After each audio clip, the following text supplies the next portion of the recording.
Alors la première question bête que je veux aborder avec vous, c'est de se poser la question: qu'a donc découvert François Mitterrand après 14 années passées à la tête de la France et qui lui a fait dresser un diagnostic aussi sombre sur le fait que notre pays est en guerre, une guerre permanente à mort, et que les Français ne le savent pas. Pour cela, il faut revenir. Je suis un amateur d'histoire parce que l'histoire permet de comprendre non seulement le passé, mais aussi d'avoir une idée sur l'avenir et aussi sur le présent. Comme il y a un proverbe africain, pas un proverbe chinois, mais un proverbe africain que j'aime bien citer, qui les Africains disent: si tu ne sais pas où tu vas, regarde d'où tu viens. Ça permet ainsi de comprendre comment est née une situation, comment elle s'explique de nos jours et quelles sont les évolutions à en attendre.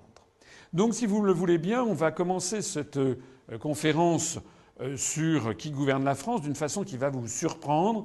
On va revenir à la fin du XVIIIe siècle en Angleterre, vers 1770, lorsque le roi George III de la dynastie de Hanovre, puisque vous savez que les Anglais sont allés chercher leur monarque en Allemagne, George III de la dynastie de Hanovre se trouve confronté, vers 1771-1770, se trouve confronté à une crise budgétaire.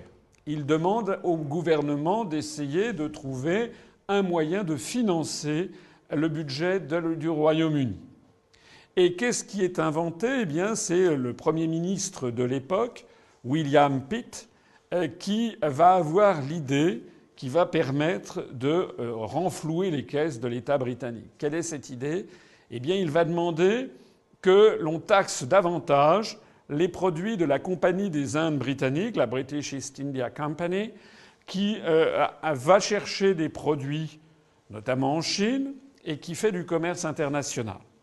Cette Compagnie des Indes britanniques, comme il y a la Compagnie française des Indes orientales, par exemple, ou bien la Compagnie des Indes néerlandaises, ce sont des compagnies quasiment multinationales, en tout cas qui ont le monopole du commerce extérieur pour les pays d'Europe, pour chaque pays d'Europe concerné. Et la Compagnie des Indes britanniques va donc chercher du thé, des soieries, de la laque, etc. en Chine, les apporte, les transporte jusqu'au port de Londres ou sur les rivages britanniques, et puis de là font de la réexportation vers les colonies britanniques, et notamment cette colonie qui est en plein essor et avec des gens qui commencent à être riches, qui est la Nouvelle-Angleterre, qui est en Amérique du Nord, qui est la colonie britannique. Et donc ce qui est décidé, c'est justement de taxer, non pas les Britanniques qui vivent sur place, mais de taxer les colons riches. Parce qu'on se dit, comme ça ne se verra pas. Les Britanniques sur place, le peuple anglais ne verra pas une augmentation de ces taxes. Mais en revanche, on va taxer les colons riches, et notamment les colons américains. C'est ce qui va donc donner naissance à cet événement, qui est un événement très important dans l'histoire du monde, qui est le 16 décembre 1773, que l'on a appelé la Boston Tea Party.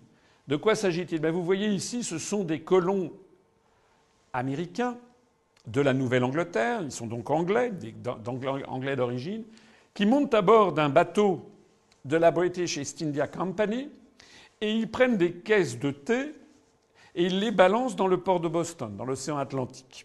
Ils les balancent, c'est un geste de défi à la puissance britannique, parce qu'ils les balancent parce que justement ils refusent de payer les taxes qui ont beaucoup augmenté pour financer le budget britannique. Alors si je vous parle, en anglais on a dit Boston Tea Party, ça veut dire la partie de thé de Boston. C'est une révolte contre l'État central. D'ailleurs, ceux d'entre vous qui s'intéressent en ce moment à l'histoire américaine contemporaine, vous savez qu'il y a des mouvements très à droite aux États-Unis, très anti-État fédéral, et qui s'appellent Tea Party, justement, en référence à cet événement historique.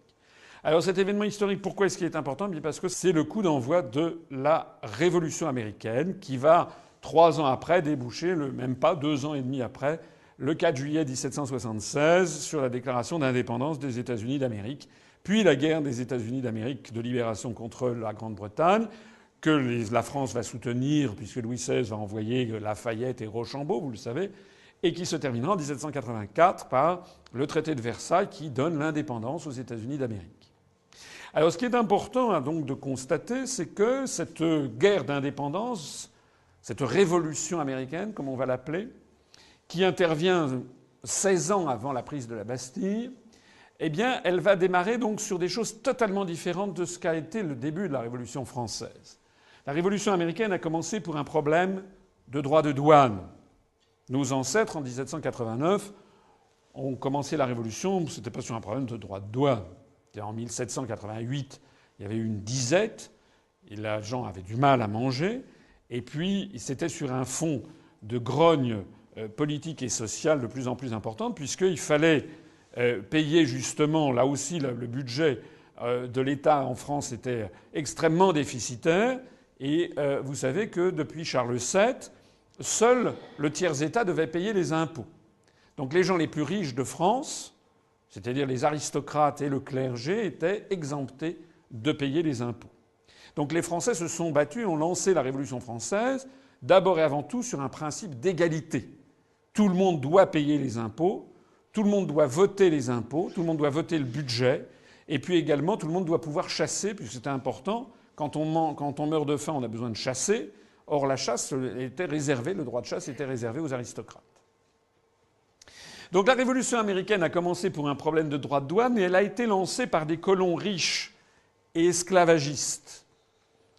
George Washington, qui est un planteur de Virginie qui va prendre la tête du mouvement, qui sera le premier président des États-Unis d'Amérique indépendants, George Washington meurt le 17 décembre 1799, quelques jours avant l'an 1800, et quand il meurt dans sa plantation de Virginie, de coton, il a 300 esclaves noirs à sa disposition. Donc la Révolution américaine revendique une liberté, mais la liberté qui est revendiquée est celle du commerce. Ça n'est pas du tout celle de leurs esclaves. Alors que la liberté revendiquée par la République française était bien la liberté de tout être humain, puisque nous avons eu donc la Déclaration des droits, d'abord la nuit de l'abolition des privilèges le 4 août 1789, et puis l'abolition, donc la Déclaration des droits de l'homme qui a suivi, au même moment, au mois de juin 1789, la Déclaration des droits de l'homme et du citoyen, et puis, je crois que c'est en 1791 ou 92, l'abolition de l'esclavage. La France, on a un peu tendance à l'oublier, a été le premier pays au monde à abolir définitivement l'esclavage, pas seulement la traite des esclaves, mais l'esclavage, suivi par le Danemark ensuite. Je rappelle que les États-Unis d'Amérique seront le dernier pays occidental, si l'on peut dire, à abolir l'esclavage. Il faudra attendre la fin de la guerre de sécession en 1869 pour qu'ils abolissent l'esclavage. Et puis, le troisième élément, c'est que pour les Américains, l'institution qui fixe les règles du commerce extérieur, c'est l'instance qui dirige les autres. Donc, ils ont une vision commerçante de la liberté et une vision du commerce international qui, finalement, est assez étrangère à la vision française et, en tout cas, n'a pas du tout été à l'origine de la révolution que nos ancêtres ont menée. Alors, ceci permet de jeter un œil sur la façon dont les États-Unis voient le monde. Il suffit de prendre un billet de $1. Vous avez à l'avers le portrait de George Washington, le propriétaire des 300 esclaves noirs dont je parlais tout à l'heure, que d'ailleurs les États-Unis continuent de célébrer comme si de rien n'était. La capitale s'appelle Washington. George Washington figure sur tous les billets de $1 qui sont produits par milliards et milliards à travers la planète. Il y a même un État des États-Unis qui s'appelle l'État de Washington, sur la côte ouest. Donc il n'y a pas du tout, je le cite au passage, parce que vous savez que nous n'avons pas en France célébré le bicentenaire d'Austerlitz au motif que Napoléon avait rétabli l'esclavage, donc à la demande de Joséphine de Beauharnais sous l'Empire pendant quelques années. Donc nous avons eu une relecture de l'histoire qui a été largement médiatisée à cette occasion pour culpabiliser les Français sur leur histoire. Je ne suis pas là évidemment pour trouver des circonstances favorables à Napoléon en l'espèce, mais il y a beaucoup d'anachronismes dans les reproches qui lui sont faits néanmoins. Je dis simplement que cette espèce de volonté constante qu'il y a en France de se déprécier, on a oublié de préciser que la France avait quand même été le premier pays au monde à abolir l'esclavage, et on oublie de préciser que les Américains n'ont jamais fait ce travail quant à eux. Et puis, au revers de ce billet de $1 que tout le monde a, il y a plusieurs choses qui sont intéressantes. D'abord, il y a cette inscription « In God we trust ». Ça veut dire « Nous croyons en Dieu ».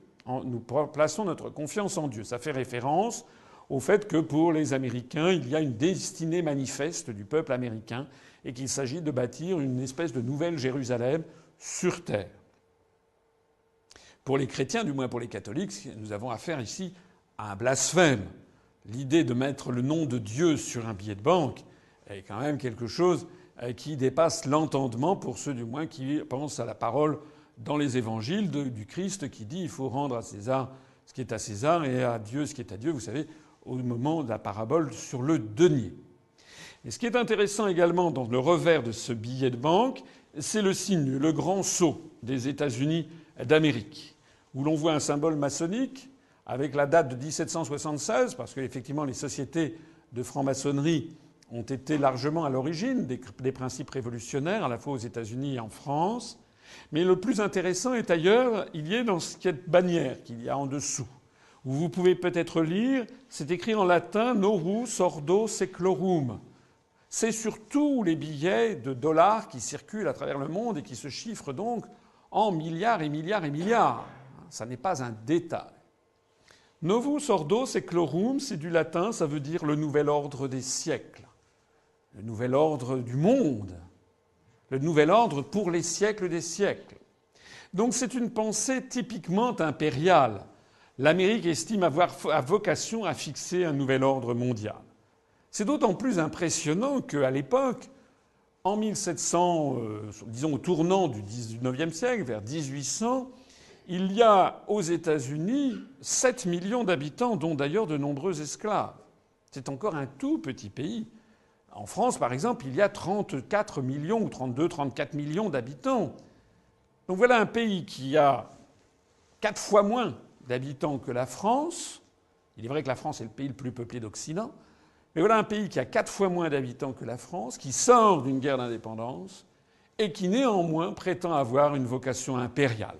On va le voir en 1812, sur cet exemple, il s'agit cette fois-ci de Andrew Jackson. Andrew Jackson a été le 7e président des États-Unis d'Amérique, mais avant d'être élu président, il a été le général en chef qui a mené une guerre contre le Royaume-Uni. Parce qu'une fois que la guerre d'indépendance a été gagnée et s'est achevée par le traité de Versailles de 1784 sur l'indépendance des États-Unis d'Amérique, comme je le disais tout à l'heure, les États-Unis n'ont pas baissé la garde, ils sont continués ensuite à chercher finalement à évincer la puissance britannique du continent nord-américain. Ils ont profité des guerres napoléoniennes pour aller porter la guerre au Canada, puisque le Canada, c'était justement les provinces britanniques, les colonies britanniques du Canada qui étaient restées fidèles à la couronne britannique. Et donc, profitant, vous voyez, 1812, ça commence à sentir le roussi pour Napoléon. 1813, c'est la campagne de Russie, la Bérésina, donc on va atteindre. Mais en 1809, 1810, 1811, les Américains avaient compris que les Anglais étaient tellement occupés à organiser le blocus continental contre la France que c'était le bon moment pour attaquer les forces anglaises qui sont au Canada. Voilà. Donc je le cite parce que pour avoir recours il n'y avait pas d'armée de métier aux États-Unis à l'époque, mais pour avoir donc recours à une armée donc de conscrits, Andrew Jackson a fait un discours qui est resté connu, où il disait « Nous allons nous prévaloir de notre droit au libre-échange et ouvrir le marché aux produits de notre sol afin d'égaler les exploits de Rome. » Voilà quand même quelque chose d'extraordinaire. Ce petit pays de 7 millions d'habitants, encore une puissance totalement agricole qui ne fait que des plantations de coton, qui prétend donc avoir recours au droit au libre-échange, vous voyez bien que c'est toujours le problème du commerce international dont on parlait tout à l'heure, pour égaler les exploits de Rome, c'est-à-dire pour se transformer en empire. Alors, comme cette guerre qu'ils vont mener contre les Britanniques ne va pas aboutir au résultat escompté.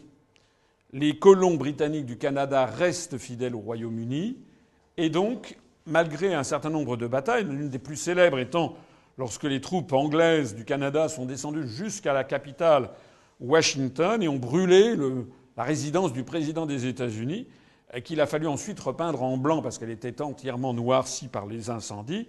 Et c'est depuis ce moment-là qu'on appelle la Maison Blanche, White House, c'est-à-dire depuis qu'il a fallu la repeindre après 1812 et ses conflits avec l'armée britannique.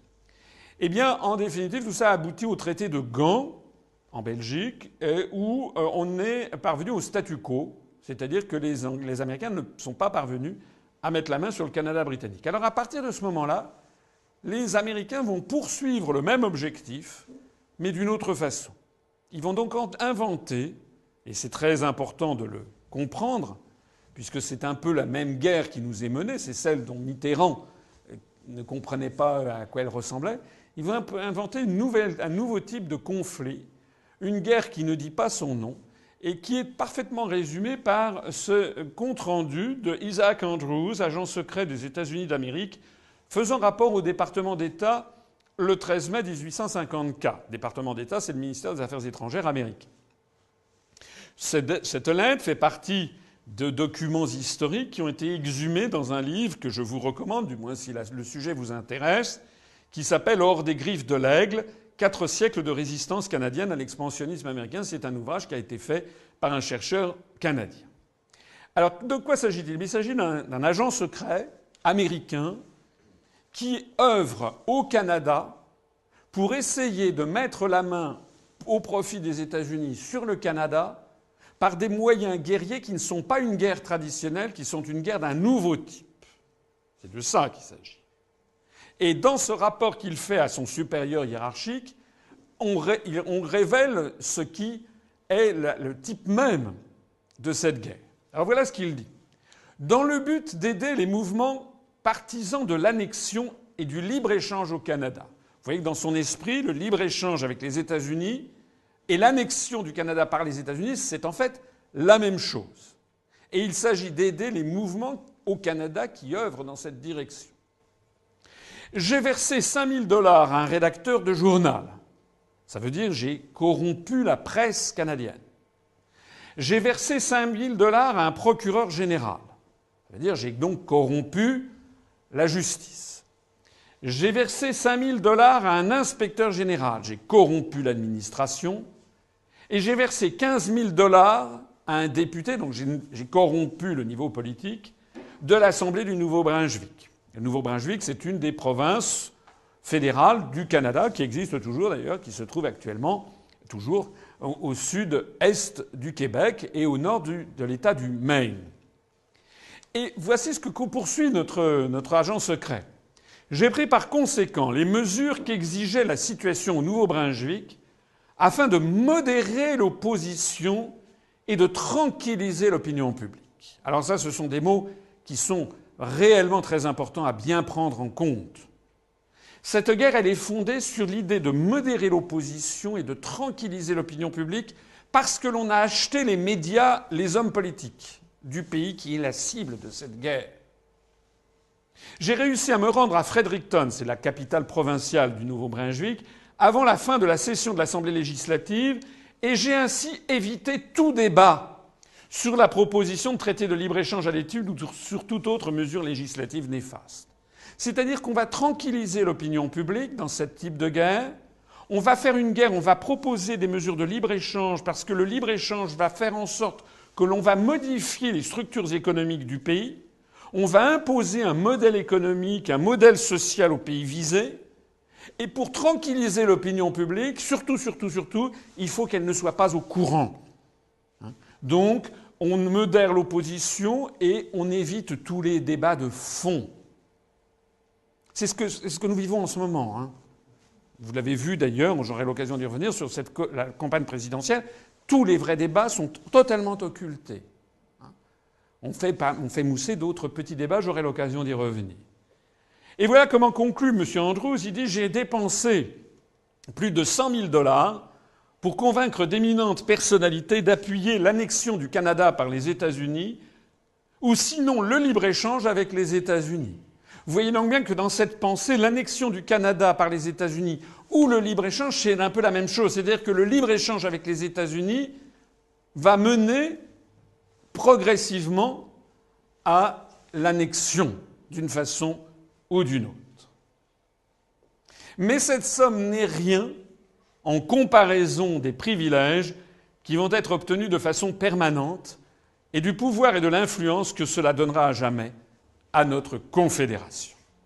Voilà. Donc c'est, je crois, un texte qu'il faut bien avoir à l'esprit. Il est décisif Parce que nous sommes en 2012, ça fait donc maintenant 158 ans, n'est-ce pas, que ce texte a été écrit, et d'une certaine façon, on peut considérer qu'il donne toujours la clé de compréhension de la façon dont fonctionne cette guerre inconnue dont parlait François Mitterrand pour ce qui concerne la France, guerre inconnue menée par les États-Unis. Alors, cette stratégie n'a pas été un coup d'épée dans l'eau, si j'ose dire. On la retrouve tout au long de l'histoire américaine. 6 ans après, en 1860, c'est le consul américain à Montréal qui écrit à son supérieur hiérarchique, le secrétaire d'État américain Lewis Cass, que l'on voit ici dans une statue en pied en marbre au Sénat des États-Unis, et il lui écrit le traité de libre-échange entre les États-Unis et le Canada, parce qu'ils avaient réussi à imposer un premier traité de libre-échange. Traité de libre-échange, ça ne veut pas dire que tout circule librement. Ça veut dire que déjà, on a démantelé certaines protections sur certaines spécialités douanières. Donc voilà ce qu'écrit le consul. Il dit « Le traité de libre-échange entre les États-Unis et le Canada est en train de transformer tranquillement mais sûrement, les 5 provinces canadiennes en État de l'Union. » Avec une opinion publique qui ne comprend rien.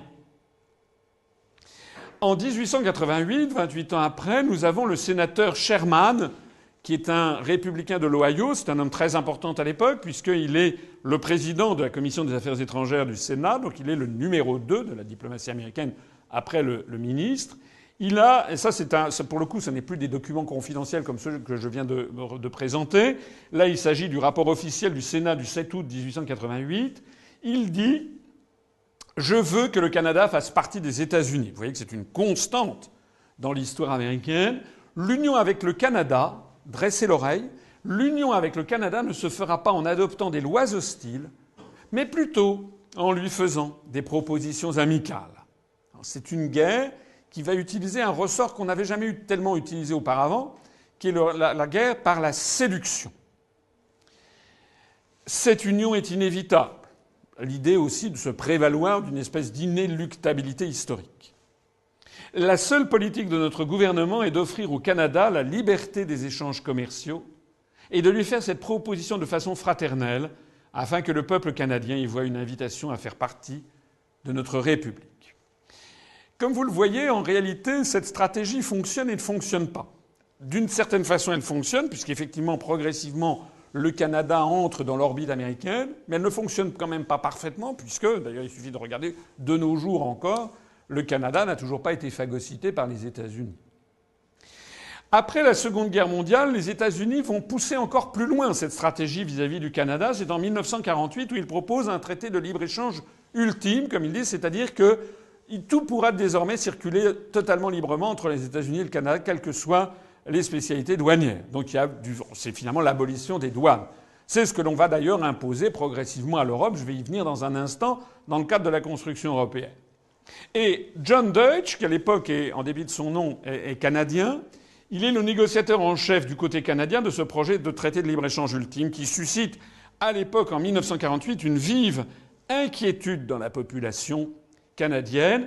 Et au Parlement d'Ottawa, voilà ce qu'il dit. Il dit « Le prix à payer pour une union douanière avec les États-Unis est la perte de notre indépendance politique, en ce sens que nous n'aurons plus le contrôle effectif de nos politiques nationales.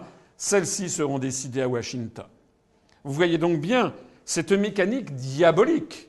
Sous couvert d'avoir un traité de libre-échange qui n'intéresse personne parce que ça paraît des sujets techniques, au bout du compte, le gouvernement canadien reconnaît lui-même qu'il n'aura plus le contrôle des politiques nationales qu'elles seront décidées à Washington. Ça revient à dire, en définitive, que la démocratie n'a plus de sens. C'est une attaque contre la démocratie dont il s'agit. Hein.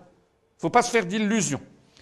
Alors à l'époque, ça avait suscité suffisamment de problèmes et de remous pour que le Premier ministre canadien de l'époque refuse ce traité de libre-échange. Un petit bilan sur la façon dont se sont constitués les États-Unis d'Amérique. Il n'y a pas d'exemple au monde d'un État qui s'est constitué de cette façon. D'abord, vous avez les 13 premières colonies, et puis qui ont commencé à se répandre vers l'Ouest en allant d'ailleurs procéder à un génocide des Indiens. et puis conquérir donc des terres aux Indiens, se les partager, créer de nouveaux États, se répandre. Et puis ensuite, ils sont passés à une diplomatie de l'argent et du commerce. En 1803, les États-Unis achètent la Louisiane à la France.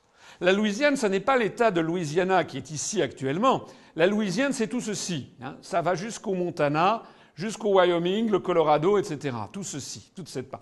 C'est un épisode de notre histoire que je n'ai jamais appris, bien entendu, à nos concitoyens, notamment nos jeunes concitoyens. Il ne faut surtout jamais qu'ils aient l'impression qu'ils sont les héritiers d'un grand pays.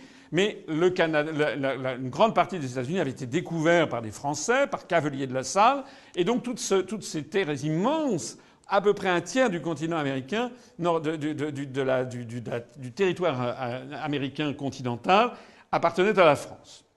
Donc Napoléon vend la Louisiane pour 20 millions de francs or au gouvernement américain. Il faut dire qu'il n'avait pas vraiment le choix, puisque Napoléon étant dans son blocus continental, eh bien, il ne pouvait pas aller protéger ses territoires. En réalité, d'ailleurs, aurait-il pu le faire qu'il n'y serait pas parvenu, parce que le problème, si les États-Unis auraient très bien pu devenir francophones. S'ils ne l'ont pas été, c'est pour une raison tout à fait structurelle, c'est que la France a commencé sa transition démographique à partir de la Régence, c'est-à-dire que le nombre d'enfants fait par les femmes françaises a commencé à diminuer drastiquement, et donc il n'y avait plus de surplus humain pour aller peupler les colonies nord-américaines. Alors qu'au même moment, les Anglais, plus encore les Irlandais, eux avaient un surplus humain considérable. Donc il y avait un flux constant de population anglophone qui arrivait aux États-Unis alors qu'il n'y avait pas de flux de population francophone. Donc les Américains achètent la Louisiane à la France en 1803. Ils vont acheter une partie de l'Arizona au Mexique en 1853. Ils vont acheter l'Alaska, qui est en fait pas ici, mais qui est il est en dehors de la carte. Ils vont acheter l'Alaska à l'Empire russe en 1867 à Alexandre II, le tsar libérateur des serfs. Vous savez d'ailleurs que les Russes s'en mordront les doigts ultérieurement. Ils ont acheté l'île de Guam à l'Espagne en 1898. Guam se trouve à l'autre bout du Pacifique, au sud du Japon actuel. Ils ont acheté les îles Philippines à l'Espagne en 1898, un archipel au large du Vietnam que vous visualisez sans doute sur la carte, qui porte le nom de Philippines du nom de Philippe II, le fils de Charles Quint, à l'autre bout du Pacifique. Ils ont acheté Porto Rico à l'Espagne en 1898. Ils ont annexé les îles Hawaï suite à des accords de libre-échange en 1898. Ils ont annexé les Carolines, les îles Mariannes avec des accords de libre-échange. Ils ont acheté les îles Vierges au Danemark en 1917. On n'a pas d'exemple historique d'un État qui se soit développé par l'argent, la corruption et le commerce international et les accords de libre-échange. C'est très important ce que je dis là, parce que c'est ce qui est en train de nous arriver à nous. Puisque la construction européenne est un premier stade, le deuxième stade qui a commencé, même si personne n'est au courant, mais le Parlement européen l'a voté, c'est de passer au grand marché transatlantique, qui est le moment où les États-Unis vont mettre définitivement la main sur le continent européen, de la même façon. Donc nous voici maintenant arrivés en 1950 avec Robert Schuman, qui est ici dans le salon de l'horloge au Quai d'Orsay et qui fait cette fameuse déclaration du 9 mai 1950, dont on est prié de considérer en France que c'est une formidable déclaration, que c'est un coup de génie. Il y a d'ailleurs, on fête l'Europe, vous savez, le 9 mai, c'est la déclaration Schuman. Dans cette déclaration Schuman, alors je renvoie ceux qui sont intéressés par un dossier que j'ai mis en ligne sur notre site, Union populaire républicaine, où je décortique qui était Robert Schuman, qui était en fait un homme très conservateur d'origine, et qui a eu un comportement extrêmement trouble sous l'occupation. Il était né en Allemagne, il était né allemand avant la Première Guerre mondiale. Sous l'occupation, il a eu un rôle extrêmement trouble, je vais y revenir dans un instant. Et ensuite, il a été 14 fois ministre sous la 4e République. Donc c'était pendant qu'il était ministre des Affaires étrangères qu'il a fait cette déclaration, dont vous verrez, si vous lisez mon dossier, que cette déclaration, en fait, ce n'est pas du tout lui qui l'a écrite ni même inventée. Il n'a été qu'un porte-parole d'une déclaration qui a été conçue, écrite, rédigée au département d'État américain dans les services de Dean Acheson et qui lui a été transmise par Jean Monnet. Donc voilà, que dit Robert Schuman ? L'Europe ne se fera pas d'un coup, ni dans une construction d'ensemble. Elle se fera par des réalisations concrètes, créant d'abord une solidarité de fait. La mise en commun des productions de charbon et d'acier assurera immédiatement l'établissement de bases communes de développement économique, première étape de la fédération européenne. Ce qui est très intéressant dans cette déclaration dite Schuman du 9 mai 1950, c'est de la mettre en regard de la déclaration Sherman, dont je vous ai parlé tout à l'heure, de 1888, du sénateur républicain de l'Ohio. Parce que ce qui est intéressant, c'est que nous avons non seulement la même idée sous-jacente, mais pratiquement même la même musicalité de la phrase. À croire qu'à environ entre 1888 et 1950, il s'est écoulé 62 ans, à croire que c'est la même plume qui a tenu les deux discours. Je veux que le Canada fasse partie des États-Unis. L'union avec le Canada ne se fera pas en adoptant des lois hostiles, mais plutôt en lui faisant des propositions amicales. Déclaration Sherman. L'Europe ne se fera pas d'un coup ni dans une construction d'ensemble. Elle se fera par des réalisations concrètes, créant d'abord une solidarité de fait. Déclaration Schuman. La seule politique de notre gouvernement est d'offrir au Canada la liberté des échanges commerciaux et de lui faire cette proposition de façon fraternelle afin que le peuple canadien y voie une invitation à faire partie de notre République. Déclaration Sherman, 1888. La mise en commun des productions de charbon et d'acier assurera immédiatement l'établissement de bases communes de développement économique, première étape de la Fédération européenne. Déclaration Schuman de 1950. En d'autres termes, la méthode dite monnaie Schuman, vous savez, du berceau à la tombe en France, il paraît qu'il faut être extatique devant le génie prétendu de Jean Monnet et de Robert Schuman. Ils ont droit à des collèges, à des avenues, à des places, des rues, des boulevards. Ils ont droit à une commémoration constante. En réalité, ce n'était qu'un simple plagiat. Plus exactement, ce n'était que des commanditaires. Je vais en parler tout de suite. Puisque cette méthode Monnet-Schuman est exactement la méthode inventée et mise au point par les États-Unis depuis après 1812, après l'échec, n'est-ce pas, du conflit avec le Canada, quand ils ont inventé ce nouveau type de guerre par l'intermédiaire du libre-échange. Alors tout ceci m'amène à vous parler de cette révélation capitale qui a été cachée aux Français, que d'ailleurs les Français des années 1950, du moins ceux qui écoutaient le Parti communiste à l'époque, savait très bien, puisque le Parti communiste développait des idées qui ne sont pas totalement, en l'espèce, sans rapport avec celles que je présente. Le Parti communiste français expliquait aux Français, dans les années 50, que la construction européenne était en fait une invention américaine. Le Parti communiste français n'existe plus, ce n'est plus ça n'a plus rien à voir avec ce que c'était, mais il n'en demeure pas moins que le Parti communiste français des années 50, qui lui avait les analyses géopolitiques et stratégiques venues de Moscou, expliquait très bien ce qu'était la construction européenne. Il se retrouvait d'ailleurs parfaitement avec la pensée de De Gaulle et les gaullistes dans les années 50 pour dénoncer cette mainmise.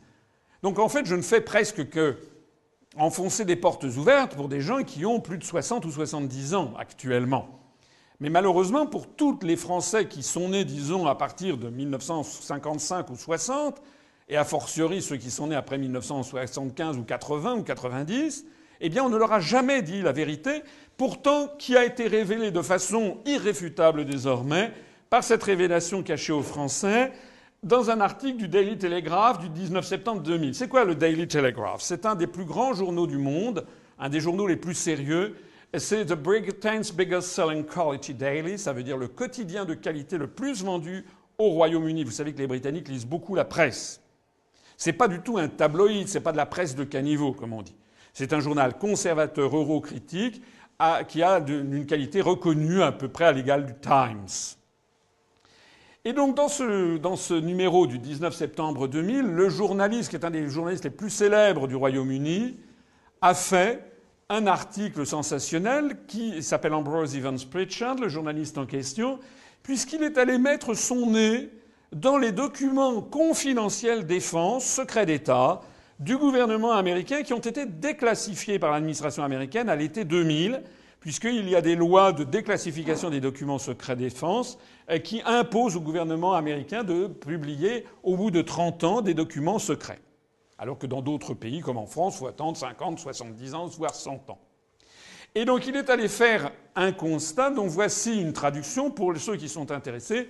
Je les renvoie sur notre site où il y a le texte en intégralité de cet article.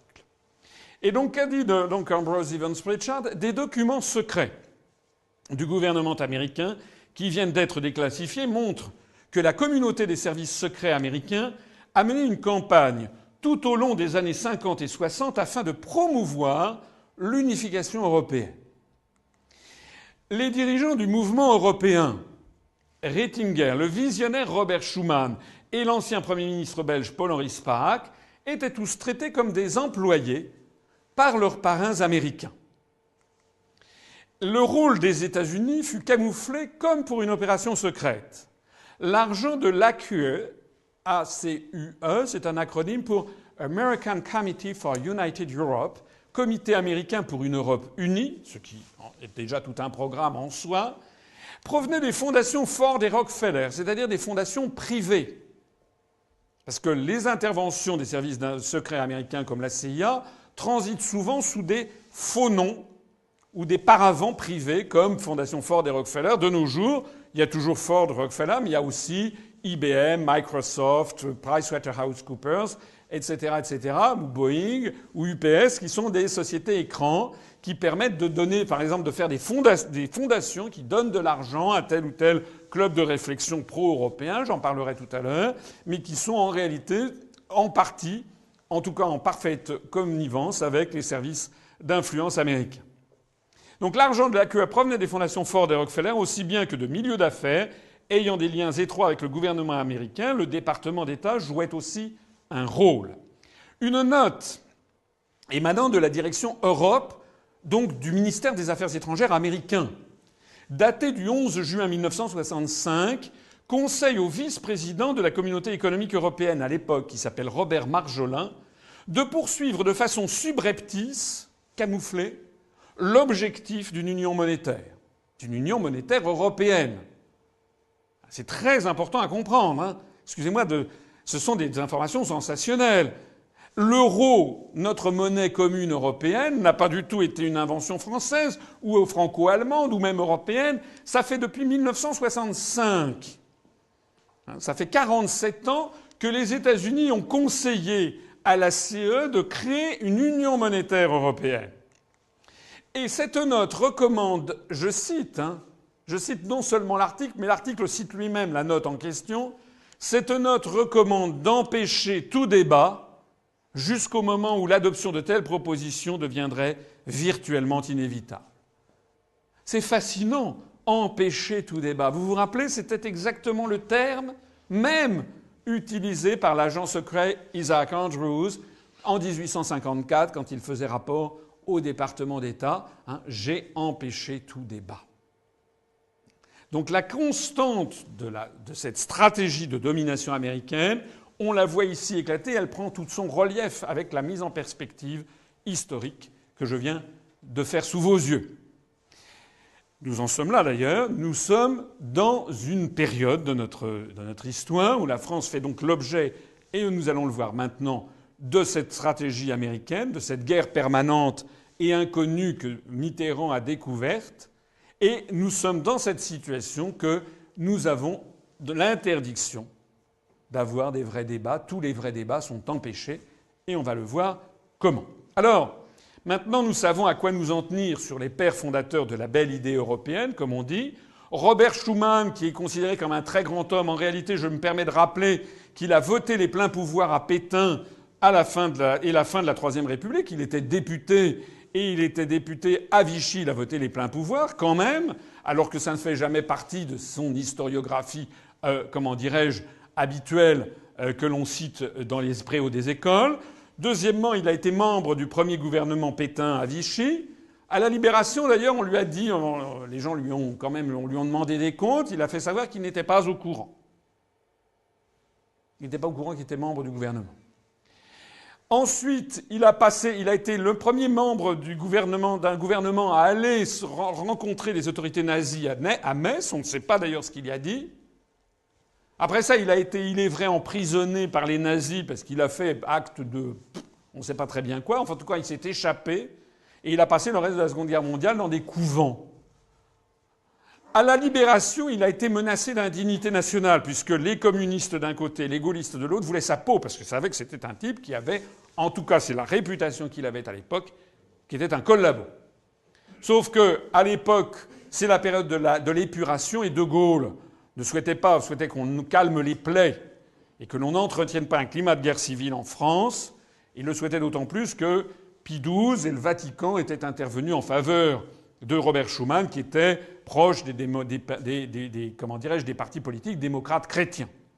Et donc, De Gaulle lui a évité cette indignité nationale qui l'aurait empêché de poursuivre une carrière politique. Il en a d'ailleurs parfaitement profité. Je vous renvoie à mon dossier sur notre site, puisqu'il a été 14 fois ministre des Affaires étrangères sous la IVe République, ce qui montre qu'il avait un talent particulier pour jouer les anguilles. Et c'est lui qui a, paraît-il, eu ce coup de génie de la déclaration Schuman du 9 mai 1950. Je vous renvoie à mon dossier pour que vous découvriez pourquoi tout ceci est un conte de fées. C'est évidemment pas lui qui a eu cette idée. En tout cas, nous savons maintenant de façon sûre et certaine, depuis le 19 septembre 2000, qu'il était traité comme un employé par ses agents américains, donc en fait financé par la CIA. Quant à Jean Monnet a passé toute la Seconde Guerre mondiale aux États-Unis. Il a été le délégué de Roosevelt auprès du général Giraud à Alger pour tenter de barrer la route à De Gaulle et favoriser les anciens vichistes ralliés aux Alliés, puisque c'est un des grands épisodes de la Seconde Guerre mondiale que les gens ne connaissent pas, que nos compatriotes jeunes ne connaissent pas, c'est que Roosevelt et les Américains voulaient maintenir Pétain et Laval à la tête de la France à la Libération, et que progressivement ils ont été obligés de changer de pied. Après Pétain, Laval, ils se sont rabattus sur Darlan. La résistance française a abattu Darlan à Alger. Ensuite, ils se sont rabattus sur Giraud, qui était un ancien pétainiste, mais tout sauf De Gaulle, puisque De Gaulle, c'était l'indépendance nationale, alors que les États-Unis voulaient mettre la main sur la France à la Libération. Je rappelle d'ailleurs que les Américains ont maintenu une ambassade à Vichy jusqu'en novembre 1942, c'est-à-dire pratiquement un an après qu'ils fussent entrés en guerre eux-mêmes contre le Japon, après Pearl Harbor qui date du 7 décembre 1941, et puis donc ils fussent entrés en guerre avec l'Allemagne et les puissances de l'Axe. Ça veut donc dire que les États-Unis ont refusé de reconnaître la France libre jusqu'en 1944. En tout cas, De Gaulle disait de Jean Monnet que c'était un malade avant tout soucieux de servir les Américains. C'est dans le livre C'était De Gaulle de Perfit, tome 2, page 214. Alors nous savons maintenant aussi que Paul-Henri Spaak, ancien Premier ministre belge, était financé par la CIA, que le mouvement européen était financé par la CIA, du moins jusqu'au 31 décembre 1969. Je vous signale que le mouvement européen continue d'exister, qu'il a appelé à voter oui à la Constitution européenne, qu'il s'est oui au traité de Maastricht, oui à la Constitution européenne, qu'il s'est réjoui de l'adoption du traité de Lisbonne, qui est une félonie, alors que 55% des Français ont voté non, et que ce mouvement européen a été présidé pour sa filiale française, si j'ose dire, a été vice-présidé pendant plusieurs années par Daniel Cohn-Bendit. Alors il n'y a pas besoin d'aller chercher finalement midi à 14h et d'aller regarder tant de documents confidentiels défense pour se convaincre de l'irréfutabilité des analyses que je fais. Ce ne sont pas... Je sais que certains vont dire « Ah, c'est du conspirationnisme ». C'est pas du conspirationnisme. Tout ce que je dis est sourcé, cité, les références, tout le monde peut aller les voir. Mais en plus de ça, les événements les plus récents, les déclarations les plus récentes le confirment. Plus ou moins récentes. Par exemple, qui a eu le premier l'idée d'une constitution européenne? Qui a dit « Rien ne pourrait nous être plus agréable » que d'apprendre que les États d'Europe occidentale ont décidé de réunir dans une ville d'Europe, disons à Luxembourg, des délégués responsables avec le mandat de rédiger l'acte constitutionnel de l'Europe, de désigner la capitale, et qu'à partir du 1er janvier, l'Europe occidentale fonctionnera comme fédération. Alors certains vont dire « mais c'est Adenauer, Paul-Henri Spaak, De Gaulle, etc. » Eh bien non. La réponse, c'est le général Dwight Eisenhower, américain, qui était commandant suprême des forces de l'OTAN en Europe, en 1951, cette déclaration, avant d'être élu en 1952 président des États-Unis d'Amérique.